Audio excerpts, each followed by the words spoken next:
بسم الله الرحمن الرحيم الحمد لله رب العالمين والصلاة والسلام على رسول الله. So this chapter is actually a subheading to the previous chapter, which isn't really previous as we are still in it because this chapter is not another chapter, it's just a subchapter. So تفسير القرآن بالحديث الصحيح. We are still in explaining the Quran with authentic hadith. So there's a subheading here. I did not go into it last time. So it says موقف الحديث من القرآن. And this expression actually strikes me as kind of unusual because when you say, normally say يعني موقف كذا من كذا. So for example, موقف المسلم من whatever that can be, So it will mean what is the position of the Muslim towards or regarding this or that. So, for example, like I said, what my position with regards to some kind of اختلاف مسألة, for example, some fiqh jurisprudence issue, for example, raising the hands in salat. So موقفي من رفع اليدين, for example. Or for example, you could say towards a group, موقفي من الرافضة مثلا. So my position or stance regarding these or that. So this is, if you understand it this way, it doesn't really, makes sense. So موقف الحديث من القرآن. What is the stance of the hadith from the Quran regards to the Quran or towards the Quran? This is not the meaning. موقف, although can mean situation. So it's kind of a, reading the text, it is also, very difficult to summarize into a heading. So after reading and contemplating the text, I actually couldn't find a better heading than this, subhanAllah. So it is like the different situations a hadith can be in relating to the Quran. So that's the heading. It's very short. So the first one is the first kind of situation, the hadith, which is explaining the Quran, can be in, is أن يكون الحديث موافقا لما جاء في القرآن الكريم. So it means that the أن يكون, that the hadith is يكون is a word that actually is kind of evading. It's kind of conspicuous. It's kind of difficult to pin it down to one single word. Is becomes sometimes just implied. So that the hadith is موافقا, meaning that it is agreeing completely with what has come in the Quran, noble Quran.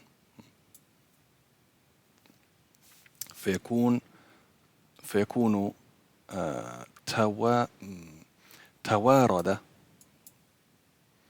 القرآن والحديث, meaning that they both, والله أعلم, this is a kind of difficult word, but ورد meaning something appeared. So توارد القرآن والحديث to me means that they both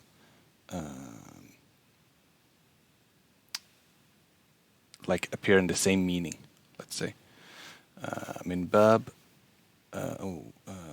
فيكون توارد القرآن والحديث من باب توارد الأدلة, من باب توارد الأدلة وتضافرها.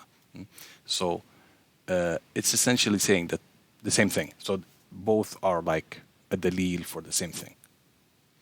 So I will skip this inshallah. So كالأمر بإقامة الصلاة. So meaning of this is that a hadith might, explain the Quran, so to speak, but really it's just affirming that we need to make salat. We need to perform salat. And the Quran also says this, so it doesn't really expand upon it, as opposed to the others here. So these things appear both in the Quran and Hadith. So إقامة الصلاة, performing the salat, or establishing إقامة, meaning qiyam, from qiyam, that you make it stand up, you establish it. إيتاء الزكاة, giving الزكاة.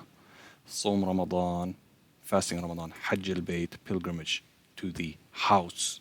وكذلك النهي, and also the prohibition against shirk billah, ascribing partners to Allah. الشهادة بالزور, or شهادة الزور, meaning giving false witness.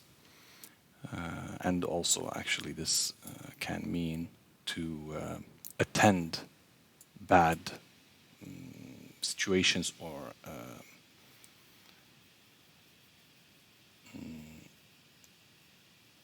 attending bad situations, like for example the celebrations of the kuffar, وعقوق الوالدين, and also disobeying the parents.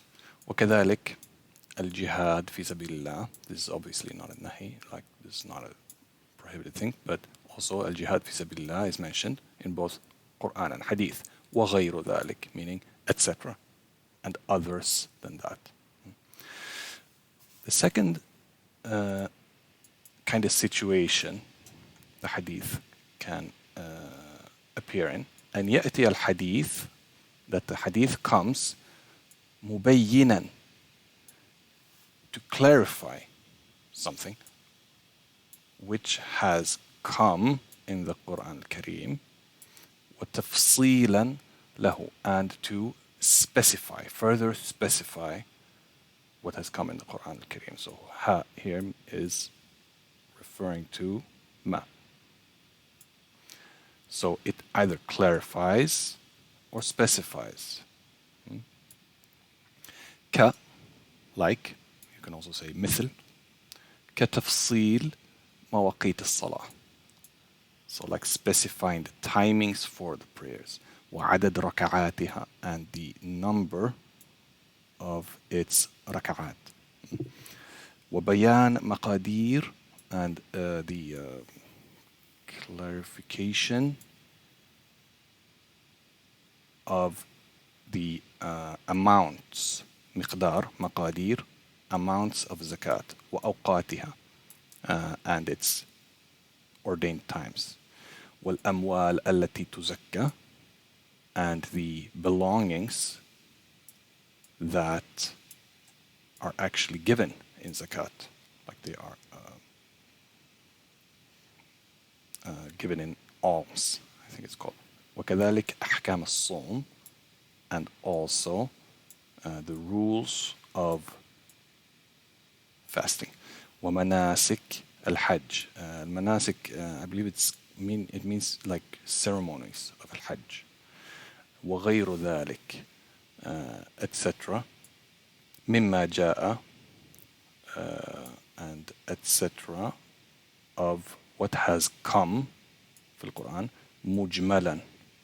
مجملا meaning in summary. When you mention something in summary or in detail, as opposed to detail. So you تذكر شيء, you mention something مجملا, just like summarized without detail, as opposed to تذكر شيء مفصلا. تفصيل مفصل. So مفصلا meaning in detail, because fasl is like a divided part. So a divided part, obviously detail. So you say mufassala. So that is the second one.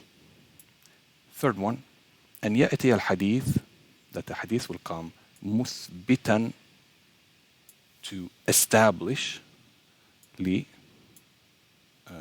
to establish something لحكم to establish a rule or ruling سكت عنه القرآن that the Quran has been silent about. And this is the expression you use. Like تحريم الجمع بين المرأة وعمتها أو خالتها. So for example, like الجمع here would be in English that you combine. You combine being married to a woman and her aunt, paternal or maternal. وأكل كل ذي ناب وأكل كل ذي ناب and eating everything that has so ذي means صاحب, nab is fangs, I think you know the teeth of the predator. من السباع from of predators. أو ذي مخلب, and I think the word for مخلب is talon, like the claws of a hawk, for example. من الطير, of birds. وغير ذلك من الأحكام التي شرعت بالسنة وحدها, and other things, etc., of the rules or rulings that have been legislated in the sunnah alone, وحدها. So you can say, for example, alone, like وحدك, أنت وحدك, هل أنت وحدك, meaning are you alone? The fourth situation, تقييد الحديث مطلق القرآن. That the hadith is constraining something which is general in the Quran. So مطلق القرآن meaning something which is general of the Quran. تقييد الحديث, like the constraining of the hadith of the general of the Quran. بيان موضع, so the explaining of the place of cutting of the hand of the thief.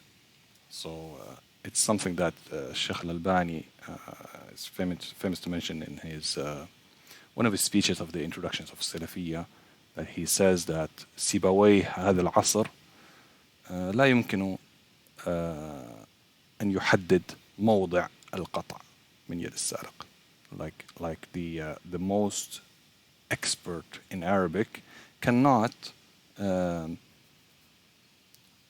like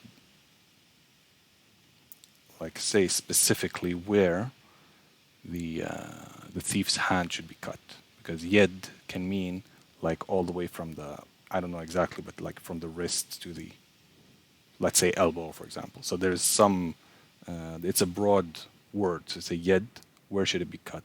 You know, from the fingers perhaps, but also mean yed. I don't know.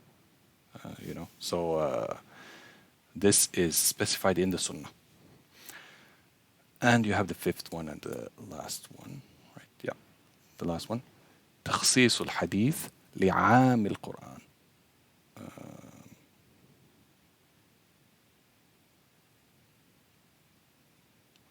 Yeah, exactly. So this one is very similar to the fourth one. So this is also like specifying the specifying of the hadith. So this is constraining the general, and this is also really specifying the general of the Quran,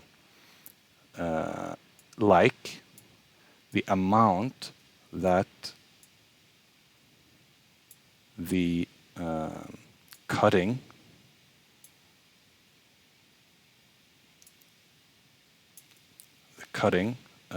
like the amount فيه here refers to the المقدار. So how to explain this? the amount that for which the cutting of the thief is obligated upon. Like, so what is the minimum amount or a value that the thief must have stolen in order to even be eligible or for the ruling to be applicable? So it's very similar to the fourth one, but the author made a difference between them. وسبحانك اللهم وبحمدك أشهد أن لا إله إلا أنت أستغفرك وأتوب إليك.